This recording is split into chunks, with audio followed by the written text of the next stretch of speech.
Halo teman-teman, selamat datang di bulan Desember.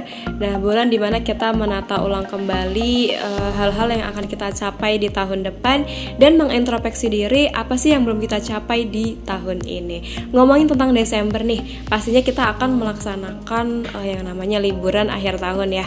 Nah, mungkin ada teman-teman yang sudah menjadwalkan mungkin mau pergi kemana, ke suatu tempat yang sudah kita impikan gitu ya. Mungkin ada pula yang masih bingung nih mau ngapain ya nanti di akhir bulan. Nah, jangan khawatir buat teman-teman yang masih bingung.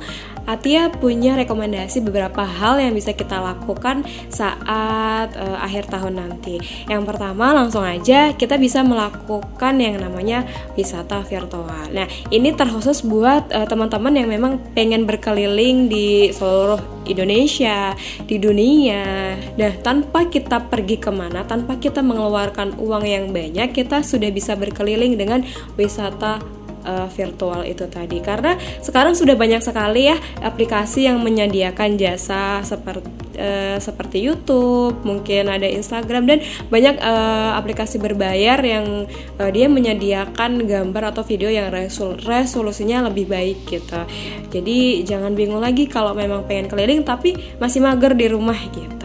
Nah, selanjutnya tips yang kedua ada berkebun. Nah, kalau berkebun ini sudah menjadi hobi yang sedang menjamur saat ini. Nah, berkebun ini bisa menanam sayuran, mungkin buah-buahan ataupun bunga. Nah, hal ini bisa menjadi peluang bisnis ketika kita memang menyukai bercocok tanam ini tadi gitu. Jadi buat teman-teman yang memang punya lahan kosong, bisa kita manfaatkan untuk menanam buah ataupun sayuran yang kita sukai gitu ya. Bisa juga kalau memang tidak punya lahan, kita bisa kok menanam sayuran dengan hidroponik seperti itu. Kemudian ada juga rekomendasi yang selanjutnya yaitu memasak. Nah, kalau memasak ini terkhusus untuk teman-teman yang sukanya makan nih, sukanya jajan. Biasanya kan kayak kita kemana-mana kayak tiba-tiba lihat apa cireng, batagor. Nah, itu kita bisa untuk membuat sendiri gitu, nyoba-nyoba aja, kali aja kita bisa dan rasanya enak kan, itu lumayan bisa menjadi peluang bisnis juga nantinya gitu. Untuk yang selanjutnya kita bisa mungkin membaca buku ya. Kalau membaca buku ini tidak hanya membaca buku-buku ilmu pengetahuan saja, tetapi banyak sekali buku-buku fiksi seperti novel ataupun cerita-cerita mengenai thriller ataupun petualangan. Jadi banyak hal yang bisa membuat kita membuka jendela mata kita walaupun kita tetap di rumah aja. Jadi kita menjalankan protokol kesehatan dan kita juga masih bisa berlibur. Ini yang terakhir, Atia punya rekomendasi yaitu membersihkan rumah ataupun menata ulang tata ruang rumah.